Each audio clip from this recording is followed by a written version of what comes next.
Giant Size #1. Hey, he might listen to see if... Be ready for that. Be ready But on for a that. good note, I knew that. He was looking it up. No, I just had to double check the okay. writer. Hey, you know how surprising that be just to get a text message like, I like the change. That's right. What? Like, at least he's listening. He's listening. Okay, let's go ahead and get started. Welcome back, everyone. It's been a while. We've been gone for a month, but welcome back to another episode of Escaping Podcast. The best podcast in Colorado Springs when it comes to all things geek, nerdy, and everything in between. And by everything in between, he means that last month. Where were we? In your hearts, hopefully. But we are back. We are here with a vengeance. This is part 1 in the series for our Black History Month. We're excited to do a little bit more series-based stuff for you, and this is just the start. As always, I am Daniel. Across from me, as always, my ever-faithful companion, partner, whatever the fuck the word is. Kelsey for show, a.k.a. Malcolm at Xavier. Wow. Yeah. That's kind of a Magneto and Martin blend, yeah. You party. Yeah, you gotta be best of both worlds, baby. And joining us today is a co-host you may know from a new show, Yo, Where the Caption's At. It is Roscoe Tenkoya. You know who it is. Hello, everybody. God, that voice is so smooth and silky, it puts me at ease every time. You know, I might get into some ASMR. And we've also got, as a special Black History Month guest, you know him, you love him, Randall Yes. Bell. Yeah, I know a lot about the black community. And it wouldn't have felt right without me on this episode, That's so I right. appreciate it. Yeah, Exactly. you're one of the good ones. Yeah. Exactly. You always need a white ally. Yes, yes. Y'all heard about Joaquin Phoenix, right? Yes, no, I we did not. Oh, he said he part of the problem. We need more blacks in the movie industry out here. Word. Yeah, he was saying for white allies to finally step up and actually start doing some real stuff instead of When just... did he say this? When he accepted his award.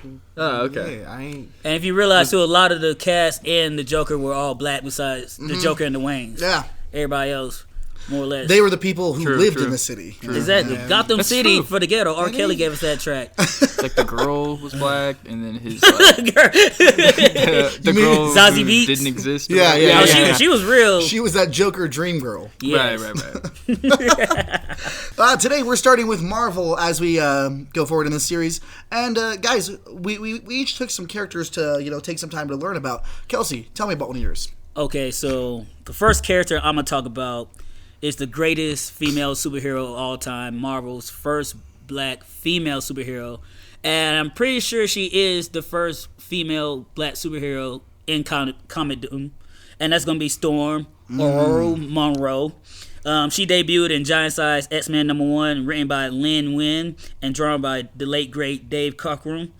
And initially, she was actually going to be... Well, she was like an amalgamation of two characters. Her character was going to be the first black cat who had the ability to change into different animal forms, most notably a Black Panther, things of that nature. And then there was going to be a male counterpart. I believe his name was going to be Storm or Thunderbolt or something like that. And he was going to be the more weather I wanted to say it controller. was Thunderbolts. It was Thunderbolt, something like this. yeah. But then they decided like to keep the female design, but just to scrap the male angle, and that's how we got Storm.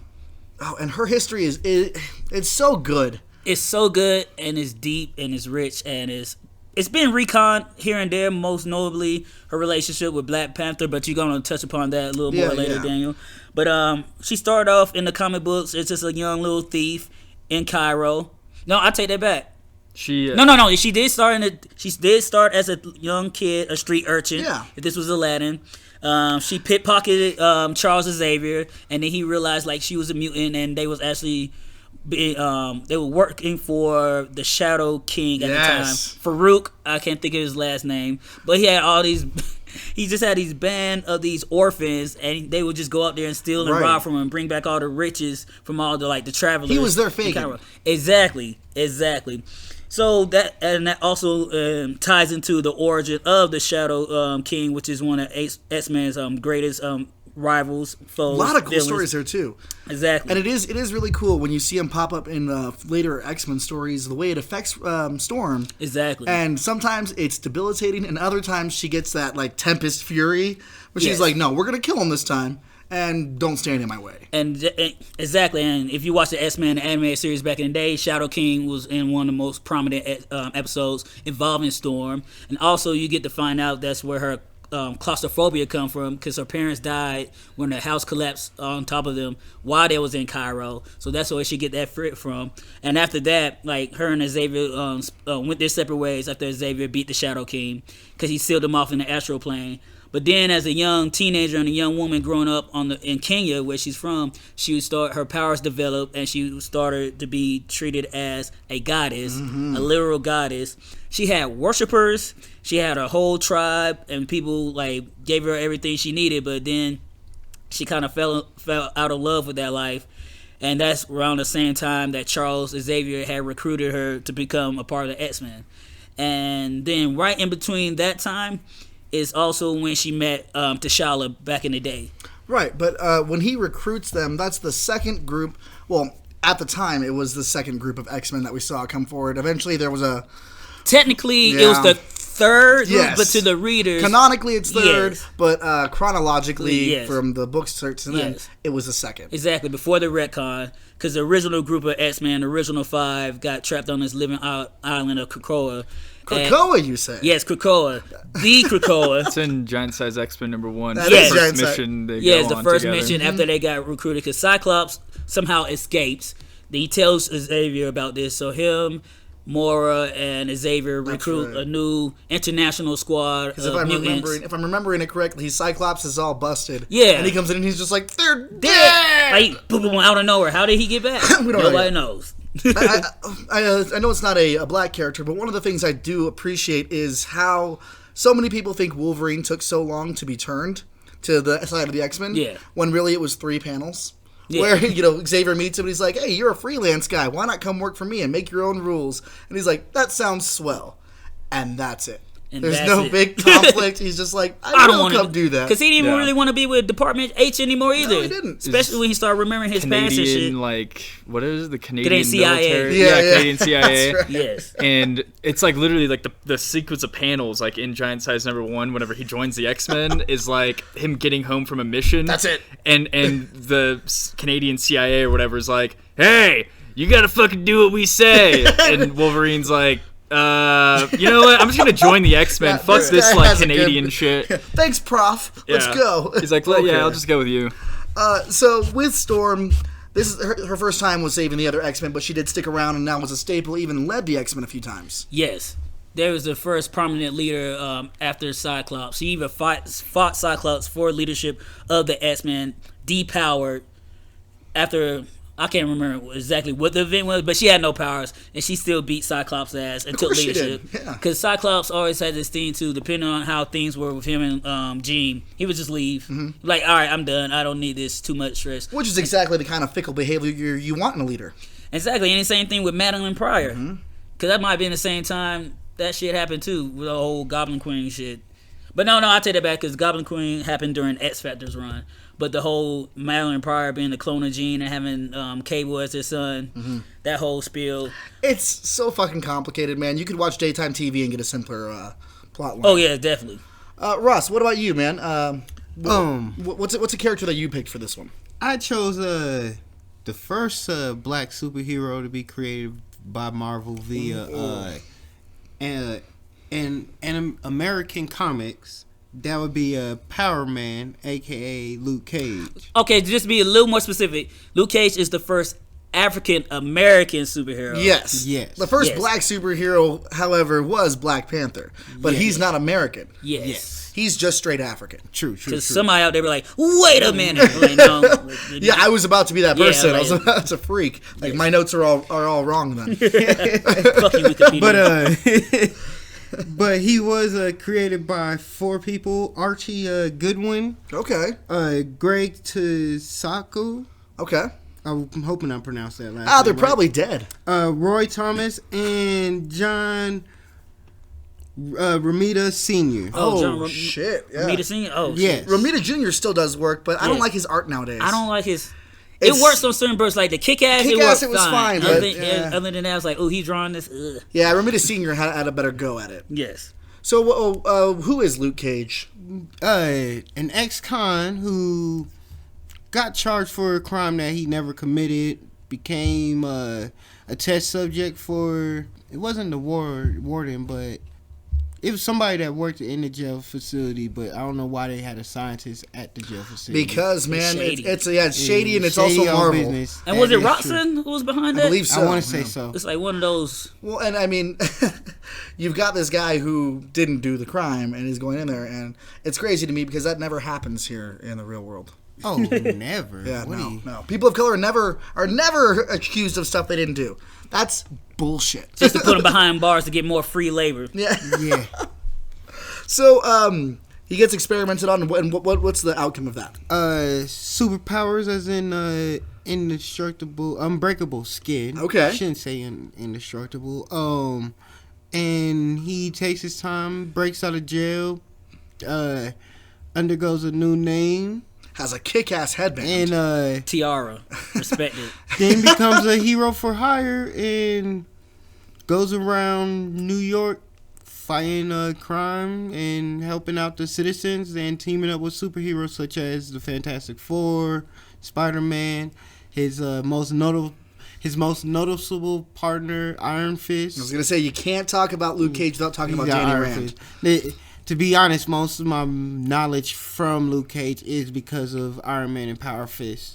And just their team up in their adventures. You mean Power Man and Iron I mean Fist? Power Man and Iron Fist. My fault. Iron Man and Power Fist is an X-rated parody that you can look up. Yo. Yes. And Power Fist, Power Bottom. I think that's what it's called. No. Power Fist, Iron Bottom. Iron Man and the Mandarin's Power Fist. And the 10 rings that get lost in your ass. The 10 reams. The 10 of the rings. Mandarin. Exactly. Oh my gosh. Iron Bottom and Power Fist. That's it. That's what it is. But he later retires from the job because him and Jessica Jones get married and have a little girl. Oh, and that's one of those things where you don't see a lot of is interracial relationships that early on in comics or Yeah. in media. And, you know, it's...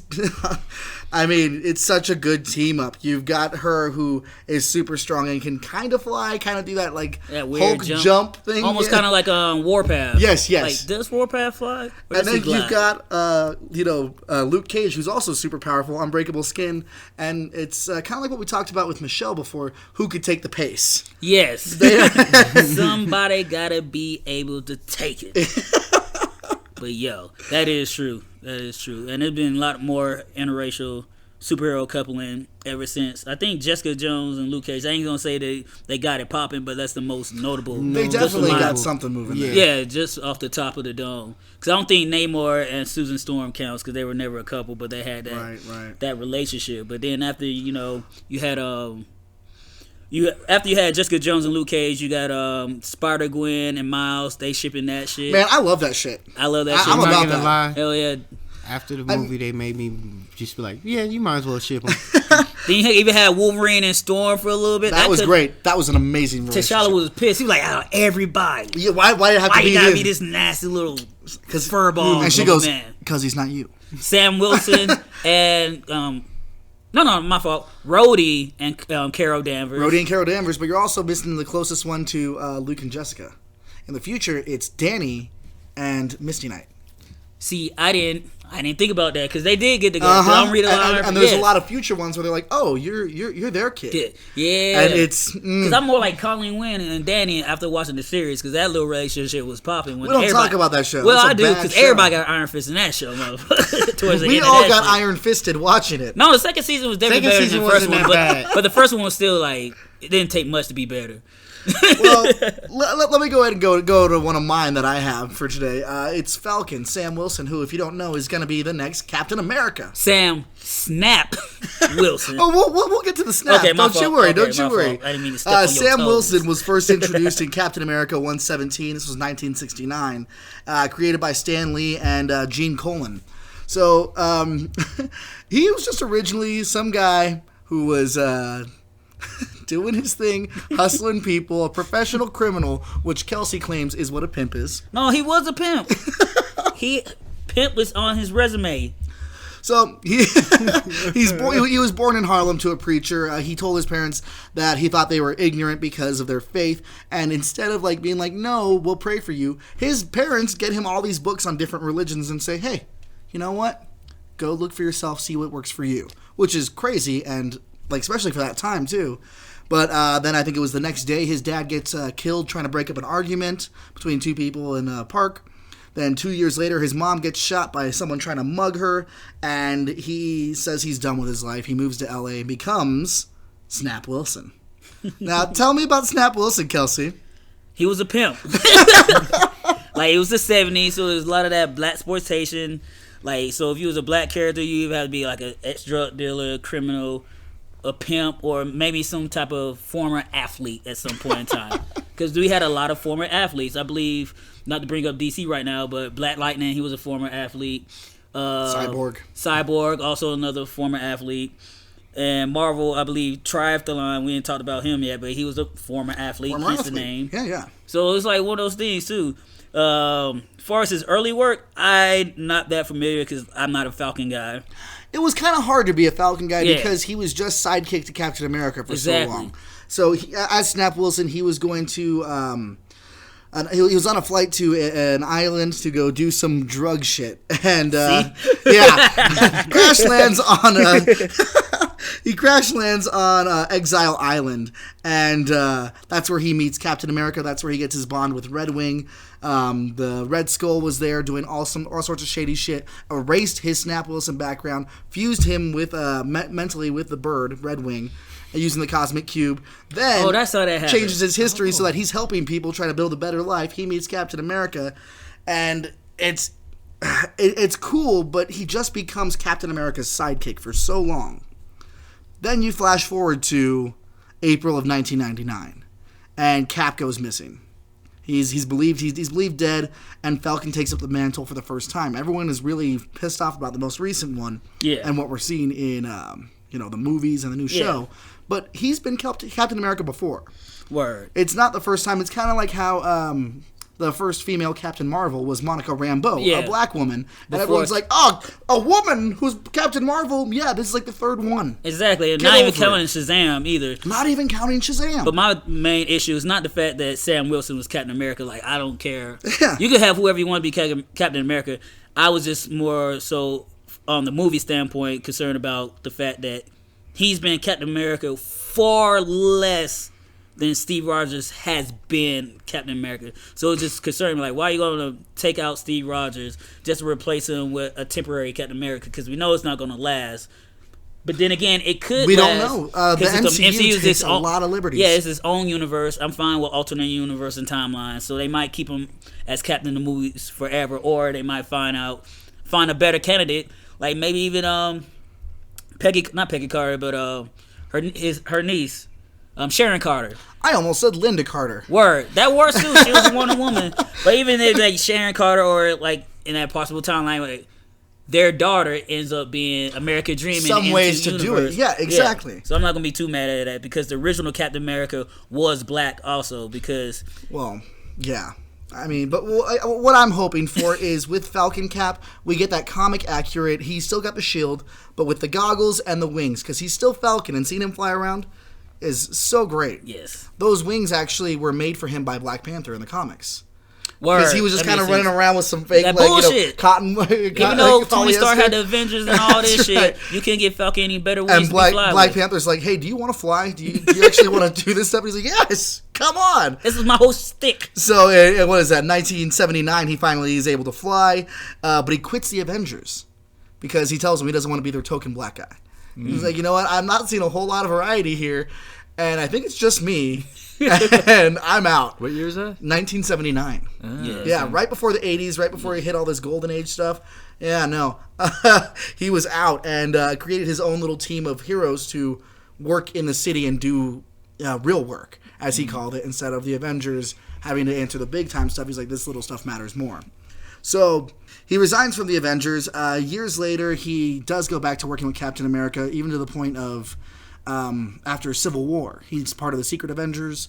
And then when Cap dies, he decides to register because he looked up to, the man, Captain America, so much. This is his partner. This is who he believed in, which made it so much worse after he became Captain America a second time when the events of Secret Empire happened. And Cap was revealed to be a Hydra agent, so he, didn't want the shield anymore. But eventually he comes back at the end of Secret Empire with the shield as the real Captain America to bust down Hydra Cap and bring back Steve Rogers. It's really cool, but the most recent stuff with him as Cap really tackled a lot of issues of give back the shield, not my Captain America. I don't want a black Captain America. These groups of AmeriCops coming forward, and it tackled so many issues about racism and cops being used for just senseless violence. You didn't see that a lot in comics, but it was kind of huge. Yeah. Those were in the 80s? No, it was recent. 2014. Because the cops were created in this country for senseless violence. The police state was created to round up slaves, whether they're free or not. After the slaves were free, that was the police initial job, was to round up slaves. Then after that, they created a narrative of them being violent, predators, rapists, lazy, this, that, and the third, which is still ridiculous, because how can a race of people be lazy when they literally built the country for free? So it's like, maybe they didn't want to work no more. Yeah, right. It's like when you do a lot of work and no one sees it, but then you take a break, and then they start beating you systematically and locking you up. Yeah, for centuries. Like when the new Sam Wilson Captain America shit came out, was that 2014? It was 2014. And the first story arc was the immigration yes, thing. Yeah. The kid who was turned into the hybrid Falcon, and people are like, "Oh, Captain America dealing with immigrants and with Mexican people. Blah, he's a black man." And then socialism. And then the writer. Everybody needs a champion. The writer's like, "Okay, fine. You guys hate this. You guys say he's not your Captain America," and leaned into that storyline, and just seeing Sam Wilson get so fed up because he is now the face of this country as far as superheroes go, and no one is taking it seriously. It's not my Captain America. Yeah, the give back the shield stuff. Just like with Watchmen, not my Watchmen. Then don't watch. Then don't watch it. Miss out on a great storyline. For reals. Kelsey, actually, Randy, did you have a character you want to talk about? We've been trying to think, and you already mentioned Black Panther. Well, we haven't really covered Black Panther. We mentioned it. Okay. Well, I've got some notes here. What about the Prowler? Oh, so not necessarily a hero, but for sure, not the worst kind of villain you have. What about War Machine? War Machine. Yeah, I mean, that's all of them, right? No, it's fine. It's not a lot. Brother Voodoo, Blade. Black Panther. That's Storm, all I want. That's what I want. Fuse. Yeah, I guess I got at least 20 of them right now. I was about to say, that's not all of them. No, that's 20. When there's 37 white kids that are superheroes, but there are only 20 black superheroes in Marvel. It's not a lot. Yeah, it's not a lot. You can argue that Wakanda has a whole nation of people who are potentially heroes. Right. But that's a whole nother subject. Because they don't really dive into. As far as Black heroes that I've personally read and stuff like that. I read a lot of '90s X-Men stuff, so there's Bishop. Bishop's so cool. But the thing is that I have experience reading comics with black characters is that it doesn't really matter. They rarely ever bring it up for the most part. The stuff that I've read, you know, right. It's just he just happens to be black. They don't He's a hero. Yeah, it's a superhero book, which is kind of how it should be for most of them. They're superpowered. Which is basically what it is for the most part. But I know Black Panther, Stan Lee specifically did create Black Panther as part of as a creative input as a result of the civil rights movement in the 60s and all that. Well, and with Black Panther, his name came, the name for Black Panther originally came about 3 or 4 months before the Black Panther Party was formed.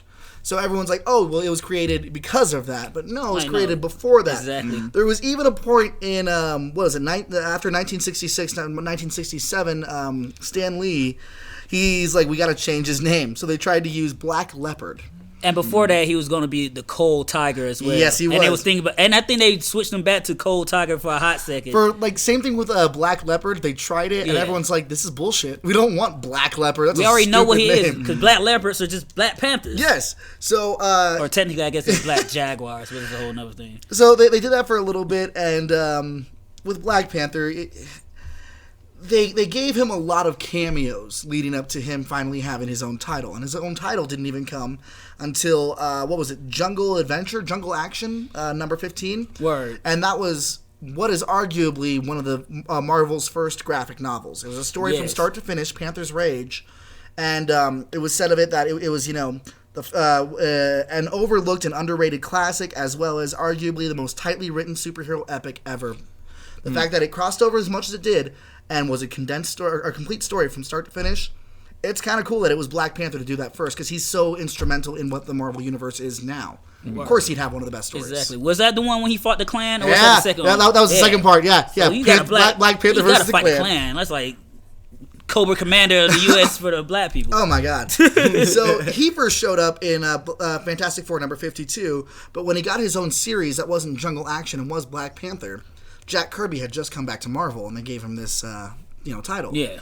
He's like, no, I wanted new characters. I'm not doing this, and left after Did he draw 12 issues? Fantastic Four 52? Yeah. Okay. And he knew the character. Yeah, right. But he left after that, and then when Volume 2, the second, for Black Panther came, it really got a life of its own, and his character wasn't based off of what it was to all these other heroes, but instead you started to see more of what Wakanda was, what kind of technologies he had, and from there you grew into, oh, this guy's smarter than Tony Stark. Yes. Holy shit! This guy is an actual scientist, and he's not drinking all the time. Exactly, because this the thing too. Black Panther was Batman before Batman. Yes. Before Batman was like, I got a device for this, or I got a contingency plan for everybody underneath the sun. Black Panther whole thing when he debuted in Fantastic Four was, I created all these elaborate devices and pitfalls specifically designed to take out each member of the Fantastic Four. Yeah. And he did that. And Reed Richards was already the smartest man in the world, but he wasn't prepared for that. But then eventually, they came to realize what it was all about. But at the end of the day, that just showed you how capable of a person that Black Panther was intellectually and strategy-wise. That's one of the things. You have someone like Namor, who the Fantastic Four have been up against, and they know how a ruler thinks.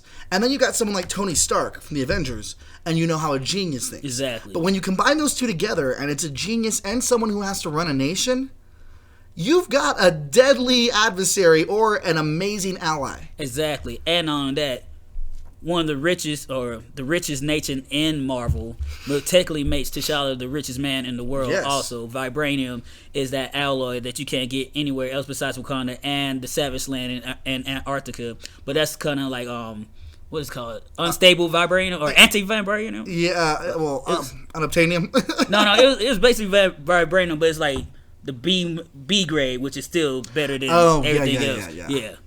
I mean, Wakanda, I can't wait to see what happens in the next Black Panther movie. Oh, yeah. Which, I don't know if we were going to touch on movies today so much, but if you guys have heard, there's rumors that Kraven the Hunter is going to be the next villain for Black Panther. Yeah, because Ryan Coogler wanted him for the first movie. Yeah. But then I heard word that Jason Momoa is also interested in playing the character, so that'd be interesting. That's fine, bring him in. Like, cool, but if he's from Wakanda too, it makes sense that he could track the Black Panther because he's been trained. Right. Then you could go into like T'Challa's upbringing and show him and Kraven learning the tracking abilities too, because on the episode where the captions at, we're going to be talking more about the Black Panther, and we're going to get more details with that there, because there's a lot of little details that I want to see them expand upon in the sequel that they didn't really touch upon in the first one. Absolutely. Yes. So I know you had another character that you wanted to talk about before we switch to the next topic. Yeah, that would be one Mr. Miles Morales, arguably one of the most popular, not only black superheroes that have been created in the last decade or two, but just heroes in general. He is definitely blowing up all over the place. He's half black, right? Yes, he's half black and half Puerto Rican. He's an Afro-Latino, and all Afro-Latinos are black. And there's a whole strife in the Latin community about being of African descent, because in that culture, just like in a lot of places in the world, the darker you are, the more less of a person people treat you. They devalue you. The lighter skinned people are always held up on a higher pedestal, and if you have a darker skin, you're felt to feel inferior. And that has a lot to be said too in the Latino community, because a lot of Latin people are very darker than myself and Ross put together. Oh my God, yeah. So it's kind of nonsensical when people have that type of ideology, but it is what it is. But back to Miles. People that don't know, that's called colorism. That too. There's a thin line between colorism and racism. Yeah, it's definitely very thin. They're kissing cousins. Yeah, they kissing cousins. But yeah, so Miles was created in 2011. He actually debuted in Ultimate Fallout #4, created by Brian Michael Bendis, because Bendis also has adopted black kids, so he felt like there's not a lot of representation for them as well in the community. So back before Andrew Garfield was cast as Spider-Man, there was like suggestions about who should play Spider-Man, and Donald Glover, aka Childish Gambino, was like, I want to be Spider-Man. Because somebody was like, hey, how about Donald Glover? He's on Community, he's kind of nerdy. And how well did that go over? It didn't go well at all. The racist statements flew out the window. And it was just like one of those things too. It was just like, well, Spider-Man can't be black because he likes science. Right, yeah. It wasn't even like subtly racist. Exactly. It was just like, well, how could a smart, individual be a black man? Exactly. Like, wait, these are movies. He could look like whoever he wants to look like. So Mark Bernardin, if you're familiar with Kevin Smith's podcast, he's his co-host on that, who's also a writer. He is black, and he wrote a whole piece about why Spider-Man should totally be black. It worked. And then that article caught the attention of Brian Michael Bendis. And he's like, Yeah. Well, I'm working on the Ultimate Spider-Man right now. It's an alternate universe, the 1610. So he just took it upon himself, like, yeah, there's a whole generation of kids that are reading comic books that don't look like Peter Parker. That look nothing like Peter Parker either. And there's no reason for them not to feel like they can't be Spider-Man. So that's how the idea of Miles came about.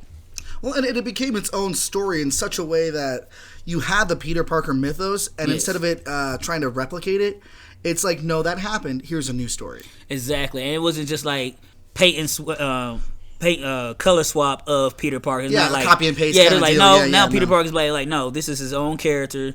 He has his own life, has his own stories to tell, and it interconnects with Spider-Man's world. Mm-hmm. Because if you've seen it into the Spider-Verse, I don't have to give you the whole spew, but he gets his powers from a spider too, because the spider that bits Spider-Man wasn't the only one that was created by Oscorp. No. And more got out, and one of them just happened to bite Miles, and the rest is like cinematic history. That's right. Because Into the Spider-Verse was one of the best animated movies, arguably of all time. Easily one of the best Spider-Man movies, if not the best Spider-Man movie. I mean, you don't want to say it's the best Spider-Man movie, but you want anyone who watches it to know. Yeah, it is. I don't have to tell you. I'm going to let you come to that conclusion all on your own. And yeah, that's the boy Miles. Well, and with Miles, there's talk of him coming to the MCU. There's talk of, him finally being introduced in a way that will show up in the Spider-Man movies. And if Tom Holland's contract runs up, at least he'll have another Spider-Person to roll with. Because Miles was already more or less Easter egg dropped into the first one, Spider-Man Homecoming, because Donald Glover, see how it comes full circle, played Aaron. And who's Aaron? Aaron's actually the Prowler, who is Miles' uncle in the comic book. And even Donald Glover says, yo, I got a nephew that lives around here. I don't need these guns on the streets. So they already set up the possibility of that said nephew being Miles. How many years down the line when Marvel decides to pick up that thread and run with it? Right, and apparently not too many. They're looking at some different options, especially with Miss Marvel coming into play on the TV show. It's only a matter of time before they create their own Champion series. Exactly, and they already gave us the 5-year blip, so he could easily be 15 right now if they wanted to, or 17, because we never knew how old he was pre-blip. We can talk about Miles all day, yes. But there is one creator that I do want to touch on before we go too much further, and that is Ta-Nehisi Coates. And he, this guy, he's good. He started in comic books on volume 6 of Black Panther, so issue like 166 to 171 around 2016. And he started with A Nation Under Our Feet, which kind of went back to redefine what Wakanda was, what it stood for, and what it could be used for. A lot of people were like, okay, you got a black guy writing Black Panther, of course. What they didn't expect, I guess, well, for me, what I saw a lot of white people didn't expect but got was a Black Panther story that they were suddenly needing to read. Yes, it was good. It definitely dives more into the foundation of Wakanda. And that's one of people's critiques I would say about the movie was like they didn't show enough of the nation itself, of the cities. But his run on Black Panther, it went back to the past. It gave you like the origins of the 5 tribes. It lets you know how that government was structured and kind of how you see other people's roles outside of Black Panther when it comes into running Wakanda. And then he also write the Rise of Wakanda like little mini series as well. So he wrote it was Black Panther and the Crew and World of Wakanda. Okay, so there was one called Rise of Wakanda which fleshed out more of the background. Not just T'Challa but his father too towards the build up. It definitely went into more of the history of the different leaders who have been through there. Yes, and speaking of that, the Crew, that was a fun book. I'm sad it got canceled because the Crew consisted of Black Panther, Storm, Luke Cage. Misty Knight, and was it Eden? Yeah, I think it was Eden. Or Manifold. Yeah, it's both actually. It could be either. Yes, but he's a teleporter. He's so underused, but he's actually Australian. Yes, Aborigine because he's Gateway's son. Yeah, that's right. And depending on how you want to count that, as natives of Australians, Aborigines. Aboriginals. Yes, depending on how you want to count it, Aboriginals are also black as well. Oh yeah, of course. Because Aboriginal means what in Australian, like weird or it's something that's disrespectful because there was the native people there, but they decided to call them a word. Well, it's like it's similar to how Eskimo is a derogatory term, but we didn't know that for a long time. Or like how Indians. Yeah, because we aren't Indians. Yeah, you're natives. So it's like one of those weird things. Oh, basically it means like from before they were colonized or what's a better way of putting it? Civilized.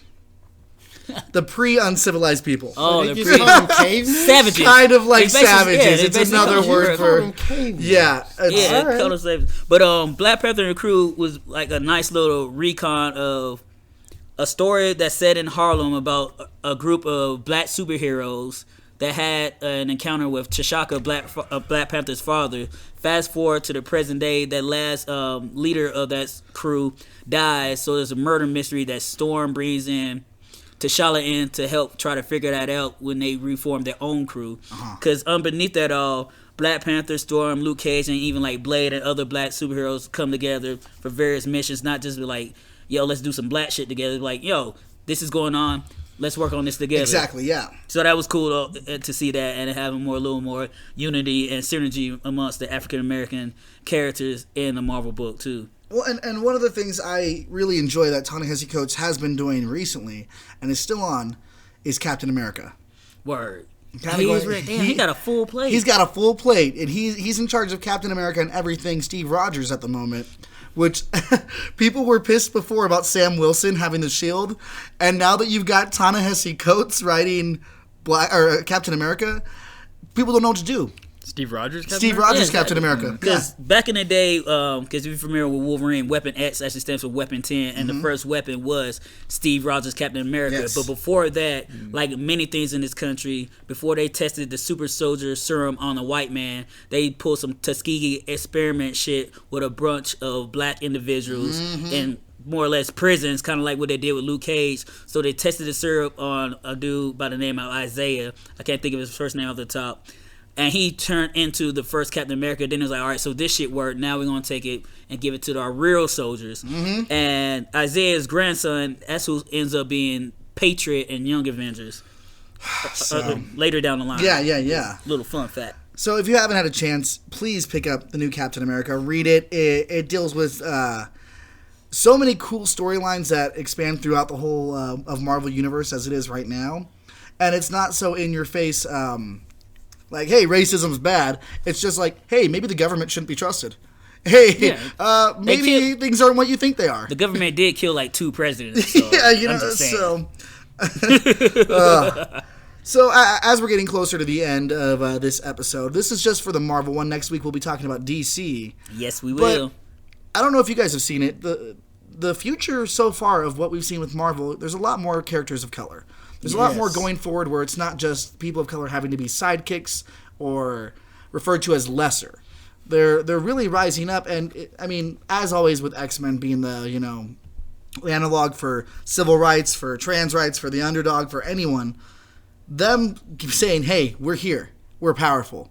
We are our own people. Exactly. And that's the thing, too. Like, I'm glad you brought that up, because even when it comes the gay characters and black characters, the X-Men have the most in, like, comic books. Because I was just writing down all the black X-Men mutants that I could just think off the top. So you got Storm, Bishop, Frenzy, Okoye, Maggot, Cinch, Celia, Reyes, Prodigy, Gentle.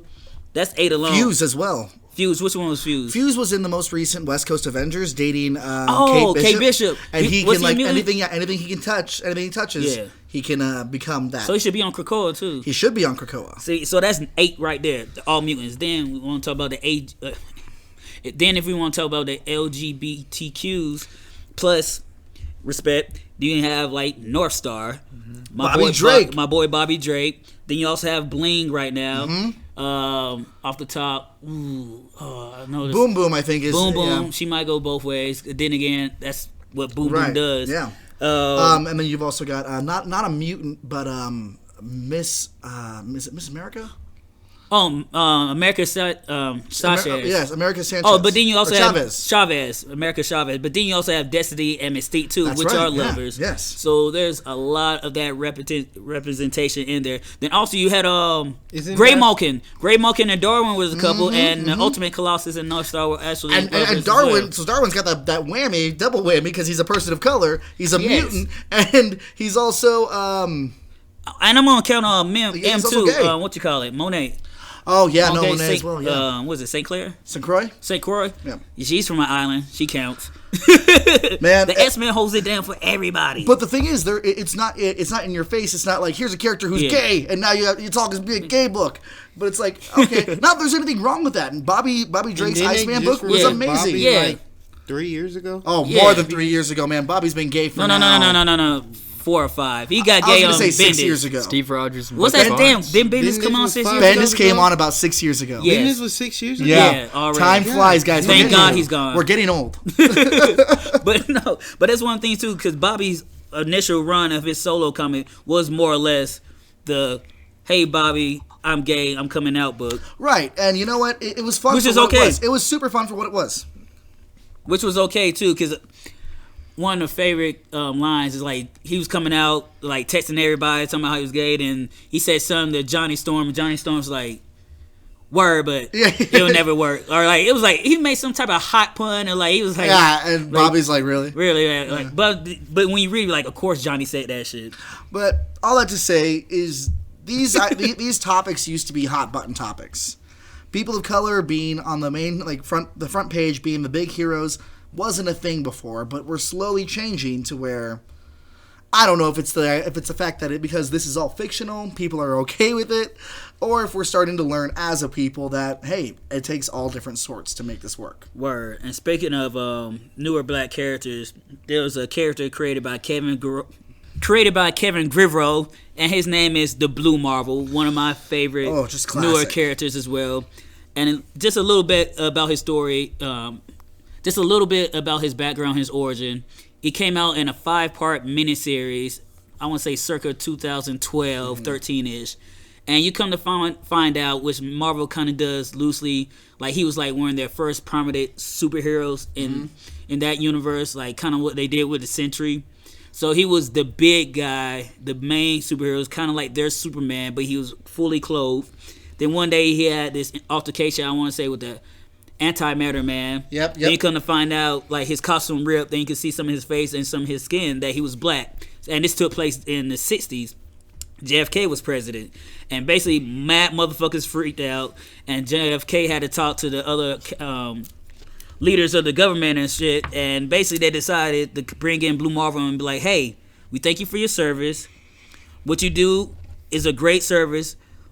But we gonna need you not to be a hero anymore, because the world is not ready to find out that the most powerful being on the planet is a black man. Oh yeah, no, it would have driven them mad. Exactly, What were his because powers?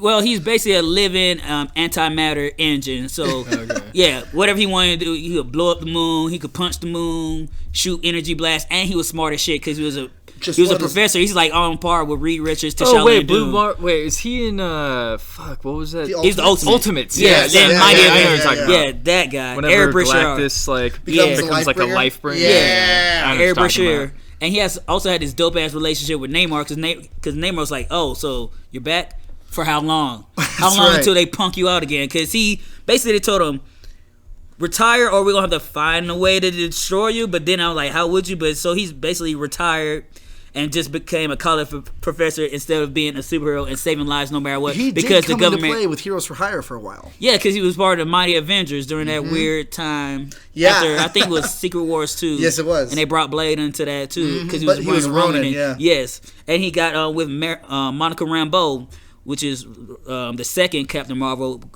by Photon and Spectrum multiple times. And they expanded on her powers in that Ultimate series, too. Right. Which is dope. But then Blue Marvel came out of retirement because of Antimatter Man came back, and Antimatter Man was also his best friend in the Navy. That's right. And his best friend was a white dude, so it's like, yo, you black, I don't care you black, we boys, we serving the greater good in the Navy. Let's do our thing, and shit happened.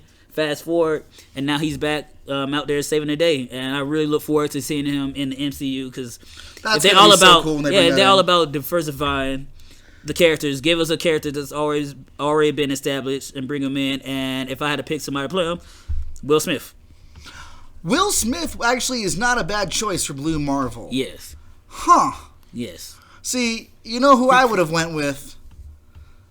But you already have him cast for Magneto. I like him as Magneto or Charles Denzel. Yeah. But then again, fuck it. Make it Denzel. If you kind of go with the Michael Douglas approach where it's an older Ant-Man and older Hank Pym, Yes. and you've got an older Adam Brashear. Yes. That, Reminds me of, I like that. There's also I like Goliath. Black Goliath. Okay. Martin Bill, not Martin Lawrence. Bill Fishburne. Lawrence Fishburne, Bill Foster. Bill Foster, yeah. Yeah. Which his kid apparently was another Goliath later on in the series. So Yeah, did anything happen with that? Because I know they were setting him up, but I didn't think. We didn't see no pun anything for intended. it. I didn't see anything big happen with him. That's hilarious. Word. I wasn't trying to, but words mean something. Speaking of like black actors in the MCU, though, it reminds me of in the Ultimate Universe. There's Nick Fury. Who was modeled after Samuel L. Jackson. Right. And then in the movies, he's like, I'm playing him. Yeah, no, I'm playing him. Which Yeah. was fantastic. No offense to David Hasselhoff, but Hasselhoff has had his time in the sun. we need our black Nick Fury. That's Right. right. And it works. Too much So time great. in the sun. Nobody will respect white Nick Fury in that. No, not Aquaman. now. Are you kidding me? Him trying to tell all these superpowered people what to do? You need someone with authority. For real. Phil Coulson was stern and did what he did, but he still Yeah. got killed. Yes, and they still haven't brought him back because he went to TV land. That's and true. Feige does not fuck with the TV land. Feige does not fuck with TV. All right, so let's go ahead and close it out today. Guys, I guess, last question I have for you as we go around, obviously, where can people find you, anything you want to plug? But out of the characters we talked to today, which one stands out to you the most and for what reason? Randy, where can the people find you? Anything you want to plug? And which Marvel character of color stands out the most to you? So you can find me at Every time it's a new phone number or some shit. 623 area code 623-911. The one is silent. Silent. No.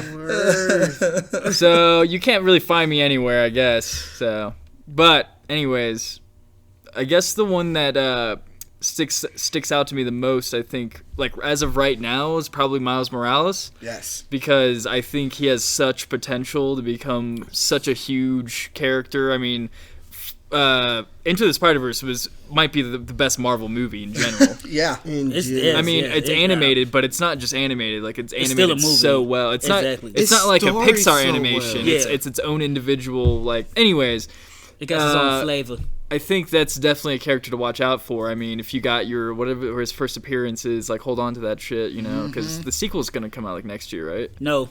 Like we probably years get from now, at least 2 more years. It got pushed back. Yeah. because it takes so long to do all that. and I animation think they're and trying to shit. do like a Spider-Gwen or a Spider-Woman centric Spider-Verse movie beforehand too, before we get like okay. Miles and all of them back, because they kind of hinted at that at the end of the Spider-Verse when Gwen's like, "Hey, Miles," I'm like, "Oh shit." Okay. Ross, what about you?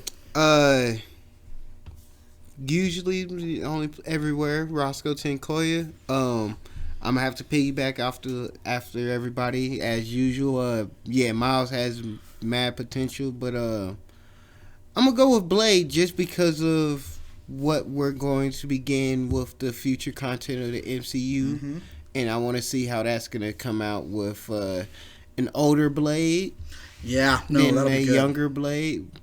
Even though Wesley Snipes wasn't that much older than Mahershala Ali at this stage. But Mahershala Ali is probably a lot less crazy. Mahershala Ali's gonna have 2 MCU characters. Yeah. Copperhead and Blade.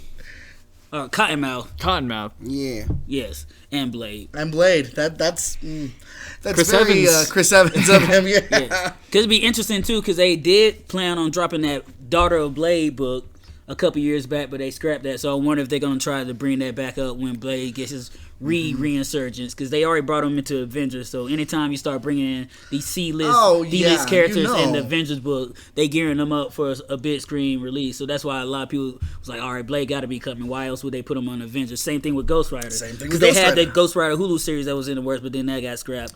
So it's gonna be interesting to see how that goes. Kelsey, what about you? Kels for show, Snapchat, Instagram, find me on Facebook. Here Mondays, comic book store. On Saturdays, Escape Velocity. So, the usual spiel. New Year, same Greer. I already said that before, but you're going to hear it again. But the character I'm looking forward to seeing the most from going on, I might just hit you with a double whammy. I might go with the King and Queen of Wakanda, because Black Panther 2 is coming out in a couple of years. Storm doesn't have to be, but it'd be nice for her to pop up there. And then with the X-Men on the cusp of entering the MCU, I know she's going to start getting a big push, and she's already doing her thing in the X-Men books. And she's one of my favorite superheroes of all time, so I'm always looking for more Storm-related things. And also putting her in 2 would give us a slow entrance of the X-Men. Yes, because a lot of people are speculating that Marvel, what they did with like Hawkeye, Black Widow, and other characters in the movies, place them in things outside of their normal wheelhouse to get you familiar with them, Just to like show you their face, so that way it's not just thrown at you. Exactly. So there's no other better way to introduce Storm than into Black Panther 2. Plus, I heard it might be Doom and Namor. I heard it might be called 2 Kings, so we get 2 Kings. Okay, that could work out. And also, Black Panther takes place in Africa. I already mentioned the Shadow King earlier, so that could be a little Easter egg, a little sprinkling of his involvement into that as well. And we also could see, or at least see, T'Challa meet Storm in a flashback without actually meeting the adult Storms till maybe like a Black Panther 3. So that'd be interesting to see how they do that. What about you, Daniel? For me, you can find me on Facebook, Daniel Rojas, Instagram, Blue Morpho, one word, where the O's are zeros. Any plugs I have? Just the one in my ass right now. But as far as the characters that we've talked about today... I knew he was full of shit. Well, it's not coming out until I get someone to pull it out. As far as the characters we talked about today... The one that I really appreciate, not the golden or silver age Falcon, but the Falcon that had to take the shield and all the shit that America threw at him, that's the Falcon that stands out the most to me. Because not only was he doing what he knew was right, even though everyone was coming against him, he still believed in his friend, and he still believed in the mission he believed in the country, the people of the country, and the beliefs of, like what created this, that we were a free people, that we were a people who were diverse, instead of what the hatred is about it, Just like with the original Steve Rogers. Exactly. It's very relevant to today's politics and all that shit. Well, and Steve Rogers always said it. He's always believed in the American dream. But he doesn't fight for any president. He doesn't fight for, the sake of the, like a country or nationalism. Yeah. But that belief, that dream, that's what he always fights for. Because the country is the people. And Sam fought for the same thing. He doesn't fight for, like, the government. No. Exactly. And I think we're going to get some of that touched in on this new series. Because there's talks of U.S. agent, another Captain America type who comes in and is like, I'm Captain America. You're not. You're obviously not Captain America. Yes, U.S. agent, and then because he's there's another dude that used to roll with him, a black guy. He's gonna pop up in that shit too. I forgot what his name was. Night Thrasher. Not Night Thrasher. No, he's coming because they about to get a new Warriors comic book, so Night Thrasher would be back in that. But no, I can't think of his name off the top. I want to call him some shit like. It was another America pun, but I can't think of that shit off the top right now. But also, big ups to Sam Wilson for making out with Jane Foster Thor. Oh that was a little God. thing too. Well, that was a huge moment, except now we've got Thor and Hulk fucking. Yes. So that's throwing comic book fans on their heads all the Yes. time. I think that's going to do us for today, but Kelsey, we do have an announcement. What's that? You and I should probably let the people know we are sadly no longer going to be joined by TJ as a regular host. Oh, yes. Wait. He's off to do some work. You can find out more about that nowhere because he's very secretive if you've listened to the show at all. Exactly. We do have a new co-host coming in. But you're always here in our hearts, our spirits, and our shadows. This show is what TJ. it is today because of what we did with TJ, but also because we keep going forward. Exactly. And in going forward, we have our new host. She will be on next week. She will be here from going forward.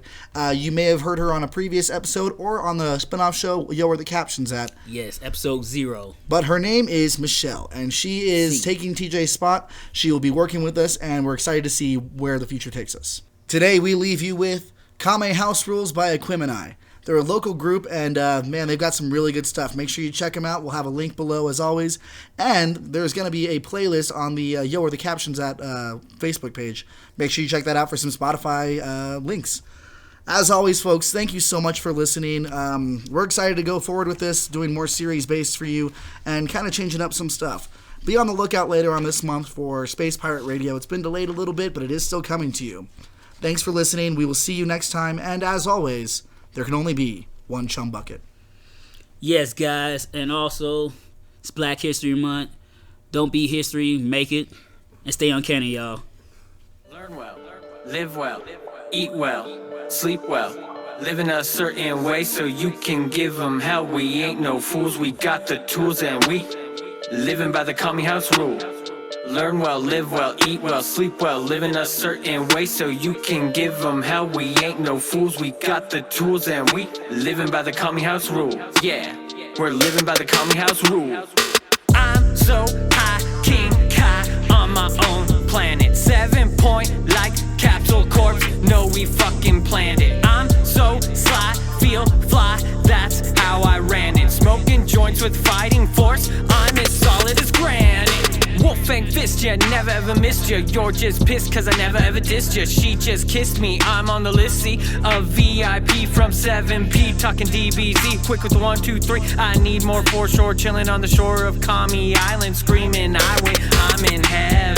Blasting past the 7-Eleven, reveling about Universe 7 back when they beat 11 and all the others. Where were you? Did you stand by your brother? 7 point like the Z fighters, no crew tighter. We'll take you higher, spitting that fire. Reach for your desire, try to inspire when times are dire. Like Master Roshi, you'll get to know me. We can be homie. Learn well, live well, eat well, sleep well. Live in a certain way so you can give them hell. We ain't no fools, we got the tools and we living by the Kame House rule.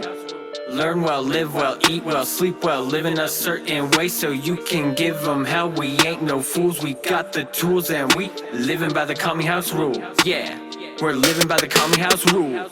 Super Saiyan sprayer when I'm slanging all these syllables. Kamehameha with the flow, yeah, it's unequivocal. 7 point is not your average, no, we ain't typical. Like to sell games when we on stage, the proportions are mythical. Wrist dripped in gold like freezer cold, yeah, I'm 20 below. Looking fly in purple clothes, I'm hella fresh like Piccolo. What you know, yo? Namek shoes, what's those brown bottoms? Super sky top, cold weather, ho. Yeah, I fucking got 'em. My demeanor is meaner and greener than the Grinch. Why they tryna take a mile when you only give an inch? Kill that fucking beat, revive it with the senzu beat. Cook you up with that heat, yeah, I got the fucking recipe. Train any way I can, release that latent potential. Watch out for 7 point, we got those Kame House credentials. Kicking back, we're taking our time to master all the essentials. Gonna build up an empire with the worth like Capsule Corp. Learn well, live well, eat well, sleep well. living a certain way so you can give them hell. We ain't no fools, we got the tools and we living by the Kame house rule. Learn well, live well, eat well, sleep well, living a certain way so you can give them hell. We ain't no fools, we got the tools and we living by the Kame house rule. Yeah, we're living by the Kame house rule.